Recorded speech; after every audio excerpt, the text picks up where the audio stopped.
This is something I know I get questions on whenever I jump in on a customer call, but driving free trials is really hard and driving demos is hard, especially when you're not incentivizing people. Yeah. If it were that easy, like we would probably be out of jobs. So it's hard. So like, what are you seeing people, either struggle with or finding things that are working with this? Cause it's difficult to crack. It's so tough. It's so driving for everyone listening, the PLG folks, I resonate and I feel your pain. I used to work for a PLG company. They're actually like a hybrid. They had a PLG motion and they had a sales led motion. And driving free trials is so tough. And I'm noticing that across the board, across all Metadata customers that are trying to drive free trials, it's so difficult. And the reason why is because free trial in terms of creative and also demo, but more so free trial, like people are missing the mark. And I'm actually working on a shameless plug, a LinkedIn post about free trials. And This isn't shameless. You're like the GOAT of B2B advertising. no, Like you're man. good. The more I learn, the more I realize how much I don't know. Honestly, like it's just That's true. it I feel that never every day. stops. Yes. Like my level of stupidity and like, but I appreciate it. But when it comes to free trial, the biggest gap and why people are struggling to make it happen, obviously outside of like nailing in your audience, is the creative itself. So I've been studying like some of the best metadata customers that are driving free trials in addition to just like other companies outside of metadata. And one of the things that I've noticed that they all do is they speak to use cases of their product that people can understand. So a lot of the times when people create these free trial ads that just don't convert and they don't work, it's like, I don't get it, dude. Like, what are you saying? Like, what is the tangible takeaway? And oftentimes, I learned this from a great book called Cashvertising. It's like the idea of having a big promise in your copy, and you want to have one big promise with your message. So oftentimes, like the companies that struggle with free trial is like they're kind of trying to talk about their whole value prop as a whole, and it's a lot more powerful if they just spoke to a specific use case. So we all know like what are those common use cases that customers like we kind of refer to as like oh shit moments, where they're like, oh my God, like this is amazing. You can do this thing.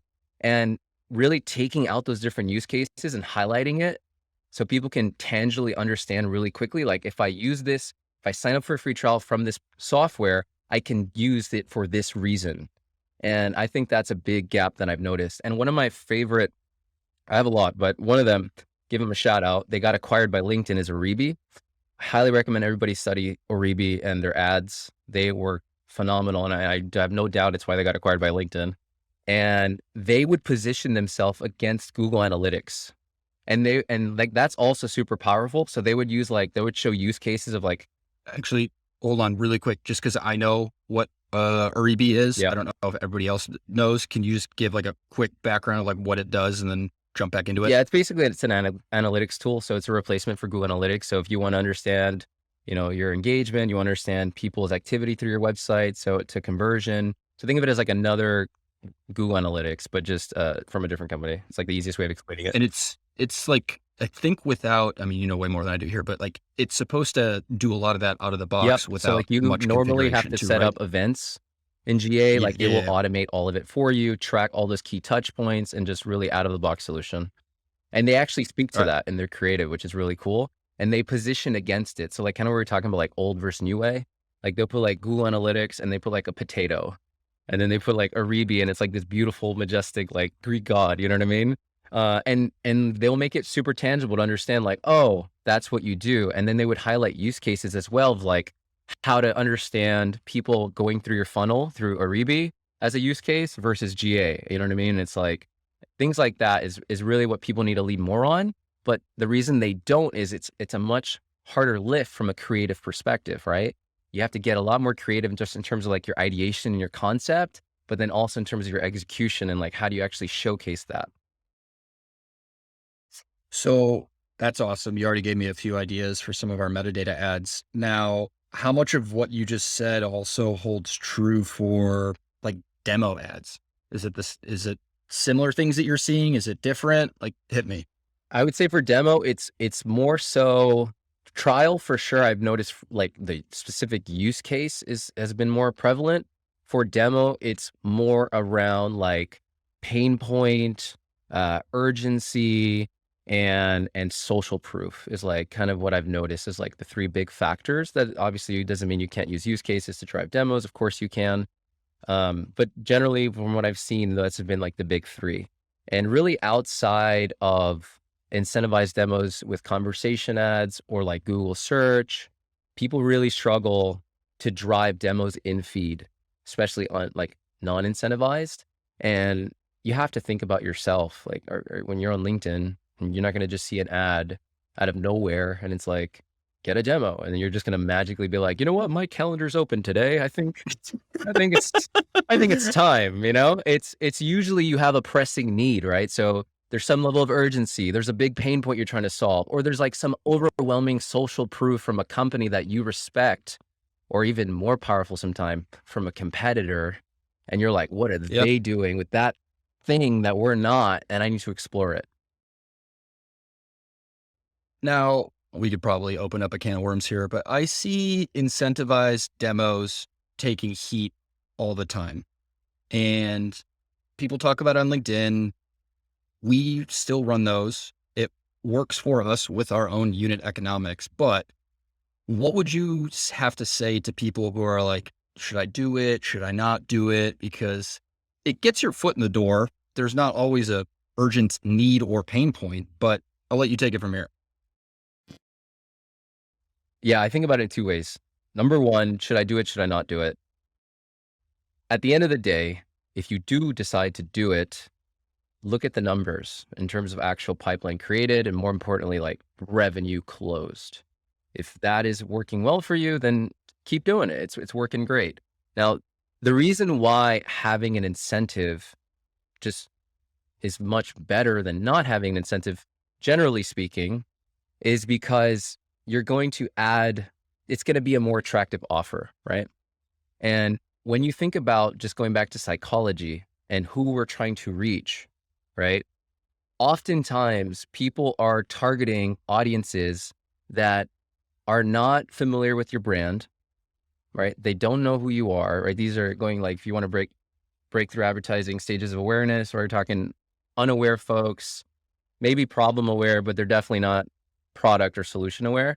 And you're going up to these people with an offer to get a demo and there's no level of intent there.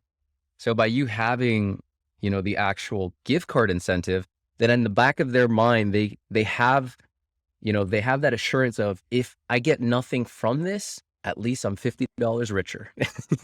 You know what I mean? Or at least I got a free meal, or at least I got a coffee. So it makes it a more attractive offer. So of course you're going to get more hand raisers. And then that's where it really comes down to just looking at your unit economics. Like, yes, you're going to get more hand raisers. Of those hand raisers that you got, you have to pay out this, you know, amount in, you know, gift card incentives. But when you look in the back end of the amount of additional volume that you generated by having it versus not having it, oh, wow, it actually makes a ton of sense to do it.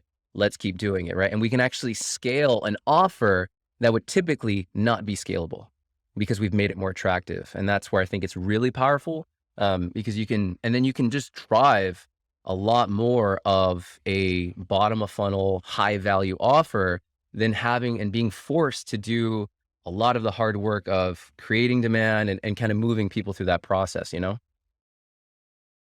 So before we jump out of the next point, we get asked about this all the time. So I'll share a few things about how this has played out at Metadata. So when we were a marketing team of 2 in the middle of 2020, we relied almost exclusively on this. We also had almost zero brand awareness in the market.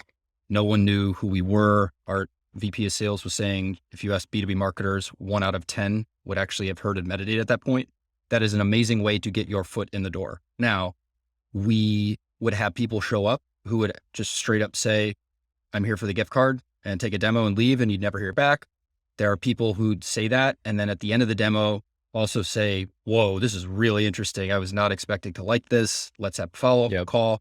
And then there are also people who take a demo, it doesn't work out, and they boomerang back 6 months later in their current role or a year later at their new company. And they're like, hey, I know I saw this tool. I wasn't ready then. I'm ready now. And it works. In addition to all the other people where this works out for us. So yes, there are wasted gift cards per se. It's something that we're waning off of, but it still works out for us. So I would suggest that people try it at their companies before they bash it on Yeah, LinkedIn. don't like don't rely on that forever. And we're talking about gift cards and combo ads and things like that. But same is true with Google search, demo requests, any channel, right? Like any bottom of funnel traffic, it's the most expensive, it's the most saturated. What is the statistic? Like only like 3% of any market is ready to make a buying decision, you know?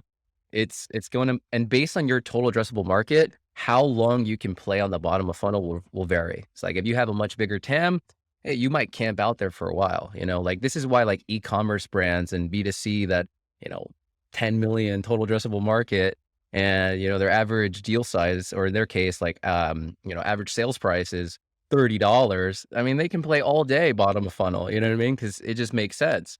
But for B2B companies, especially if you're going to the enterprise and you have a small TAM, you're going to probably tap out really quick on that bottom of funnel. For sure, capture all you can, but then you're going to have to go on the offense for sure and start to create that demand and really start to create that intent, so to speak.